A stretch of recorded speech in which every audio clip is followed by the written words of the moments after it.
မယ်နော်ထိုင်မှာထိုင်စားလိုက်ရတယ်ကြောတန်လို့တဲ့လား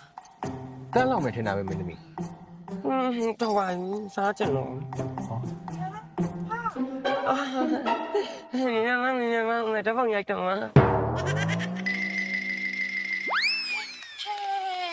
ဓာတ်ပုံလေးရိုက်ချင်တဲ့ဟာဟဲ့ဓာတ်ပုံလေးရိုက်ချင်တာကိုကားထွက်သွားတော့ သူမလို့တော့ဖာစီလေနမဲချင်းမင်းကြီးဖာစီ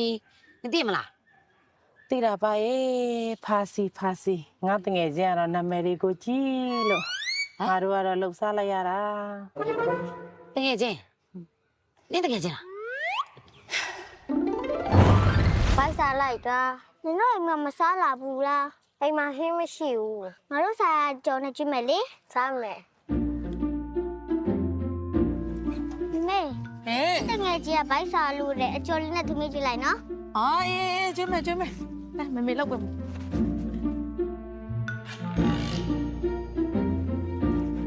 နောက်လည်းအမြဲလာစားနော်သမီးမဝရင်ပြောအန်တီထပ်ထည့်ပေးမယ်စားသမီးရောစား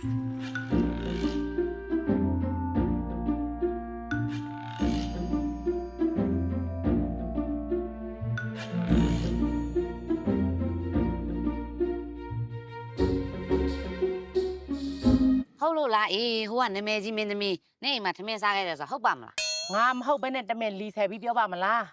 ငါတငယ်ချင်းအရင်ပါအေး အဲ့ဒါဆိုလေငါတို့ရမှာစကားလာရိုက်တာတဲ့နင်းတကယ်ချင်းဆိုငါ့ကိုမိတ်ဆက်ပေးလေ အေးပါသူမှတ်မိမှာပါအေးမိတ်ဆက်ပေးမယ် တကယ်နော်အေးငါ့ကိုအတိုးလေးပေးပါအောင် တငယ်ချင်းဟိုဟာလေးရောင်းမကောင်းလို့ပါဟဲ့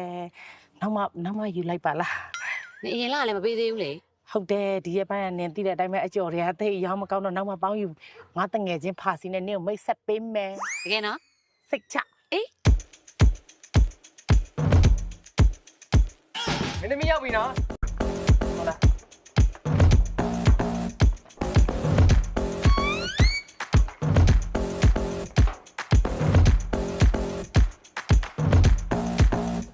ဒီလိုအိမ်မျိုးမှာနေရမှာလားမနေနိုင်ဘူးနော်ဒီရောက်မှာဟိုတယ်တွေပါမရှိဘူးလား ဟိုရွာဆက်လာရဲ့ပါလေဆိုဖာရဲ့ဘလို့ဟိုတယ်ရှိမှာလဲလို့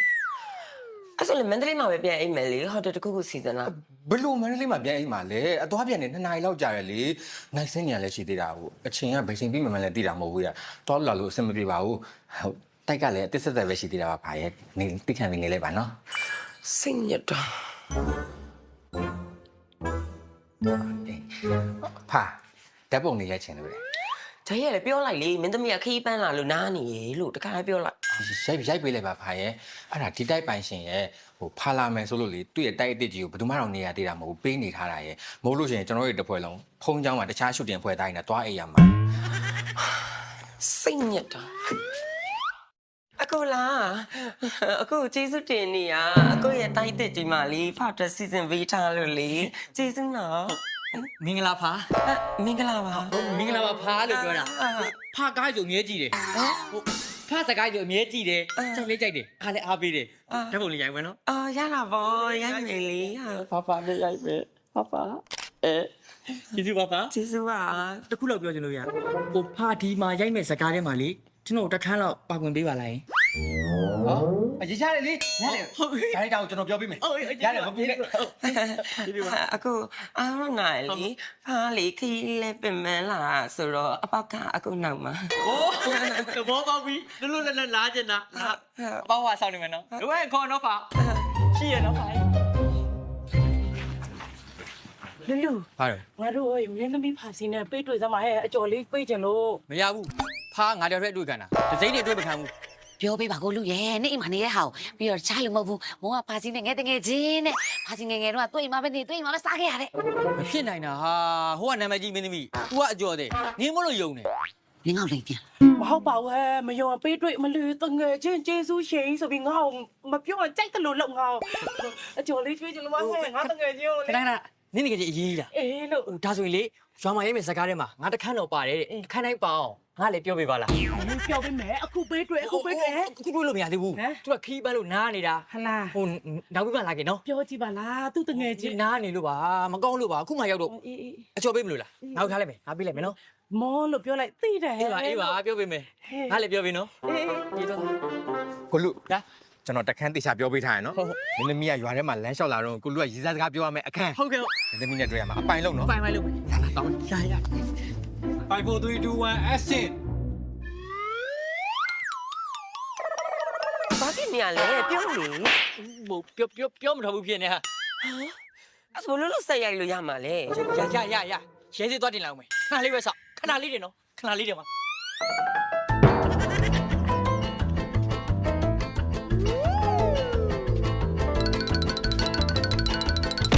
ငါအကျော်ဆိုင်ပိတ်ခဲ့ရနော်ဟဲ့ အေးပါ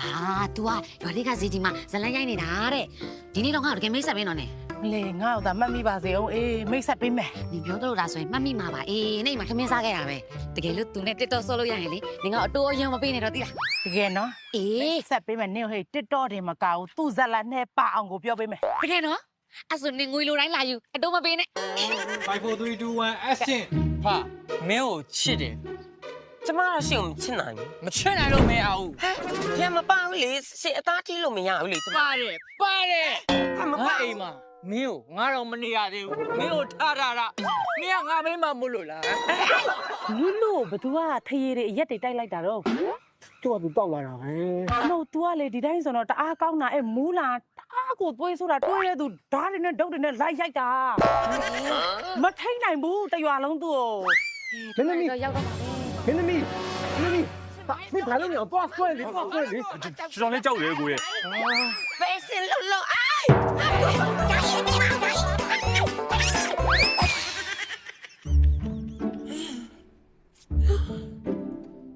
ဂျိုင်းရှင်ကဘယ်လိုချိုးရမှာလဲဒီမှာဒီနောက်မှာအကရလည်းမရှိဘူး ကိုလူခဏလာပါဦး ဘာဖြစ်လို့ဖာ ။အိုလေ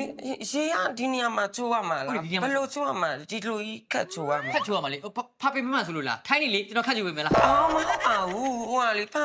ရေစိမ်ပြီးတော့ပဲချိုးတတ်တာ ဟောရေးစိတ်တင်တာလား ဟုတ်တယ် ရွာထဲမှာတော့ကျွဲစိတ်နဲ့ရေကန်တော့ရှိတယ်တော့စိတ်ကလား အမဟုတ်လေအဲ့လိုပြောရမဟုတ်ဘူးဟိုလေဘတ်တက်လေရေစိမ်နဲ့ကန်ဘတ်တက် အော်ဗတ်တက်တီဗီကျွန်တော်ခူးသွားဝယ်ပေးမယ်ခဏဆောင်နော် ဘယ်ဟိုတော့ဝင်မှာတော့ မန္တလေးသွားမှာလေမန္တလေးကစိတ်ဝင်းသွားဝယ်ရမှာ အော်စိမ်ဝင်းဆိုတာအော်ဖာတို့ကြော်ညာတဲ့စိမ်ဝင်း ဟုတ်တယ် ကျွေးပြားဆိုင် ဒီပြားတွေဒီလိုက်လေစိတ်ဝင်းရပဲကျွေပြားကိုဝယ်ပြီးကတ်ထားတာ အော်ဟလာ ဟုတ်တယ် အဲ့ဒါမန္တလေးမှာမဟုတ်ဘူးလေရန်ကုန် အကိုနဲ့ဖာစီနဲ့ရ ဟိုအဲ့လိုပြောချင်မဟုတ်လေ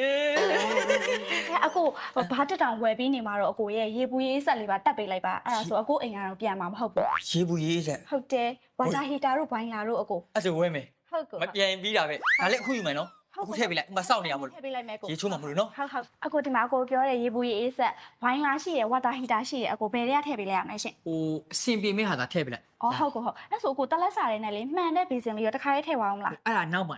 အော်ဟုတ်ကိုအဲ့ဆိုလို့ရှင်ဘာတက်နဲ့တွဲဆိုဖို့အတွက်ကိုစတန်ရှာဝါလေးလိုက်ပြပေးမယ်နော် ရ ဟုတ်ကဲ့ကိုဟုတ်ကဲ့ရှင်အကိုဒီမှာဘာတက်နဲ့တွဲပြီးတော့မှရေချိုးမဲ့ရေပန်းစတန်ရှာဝါလေးတွေအကို ဟောအဲ့ထည့်လိုက် ဟုတ်ကိုဟုတ်အကိုဘူထိုင်လေးရော ဘူတိုင်းကနောက်မှဖာလေးမေးလိုက်အောင် ဟုတ်ကဲ့ဟုတ်ကဲ့ကိုဟုတ် နောက်မှသာယူဟိုဖာပြောတဲ့ဘတ်တက်ကြီးဝဲလာပြီဟိုဘွိုင်လာလည်းပါတယ်ရေဘူးလေးနဲ့ချိုးရအောင်ရှာဝါလေးရော ဟာအတယောက်နဲ့ဖွင့်သွားဟုတ်လားအတယောက်နဲ့ဖွင့်သွားဟုတ်လားဖာနဲ့မတိတ်မသိရတာနဲ့ဖာဘာဖြစ်နေလို့လဲ ဟာဈေးတက်သွားလို့တဲ့ ဟာဖာငါမှတော့ဖာသေးတော့ပေးရမှာပေါ့ ဟိုဖာဒါတွတ်ဆင်လိုက်ကြမယ်နော်ဖာချိုးလို့ရအောင်လေရေလေး မသိဘူးလောက်ကျင်တာဒါလောက် तू ကတစ်မျိုး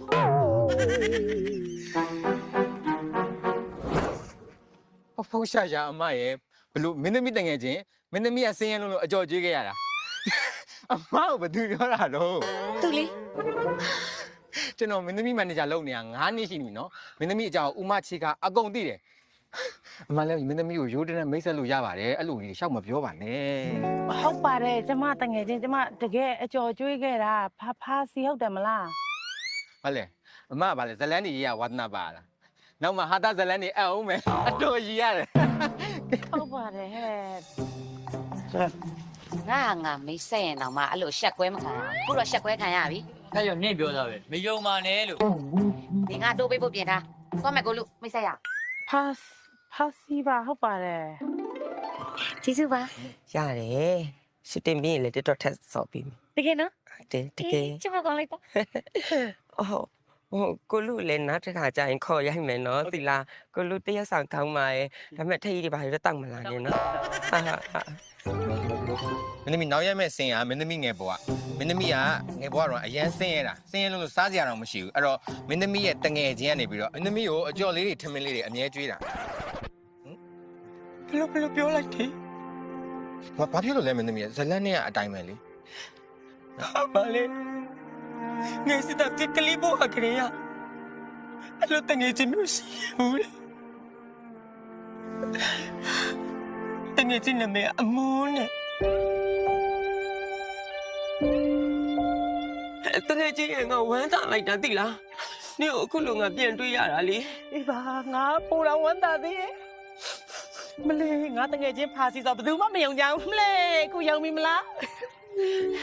ဟဲ့ဒါနဲ့နေတဲ့အိမ်လား ဟုတ်တယ်လေဘာဖြစ်လို့လဲ ဒီကလည်းစုပ်ပြတ်တက်နေရပဲဟဲ့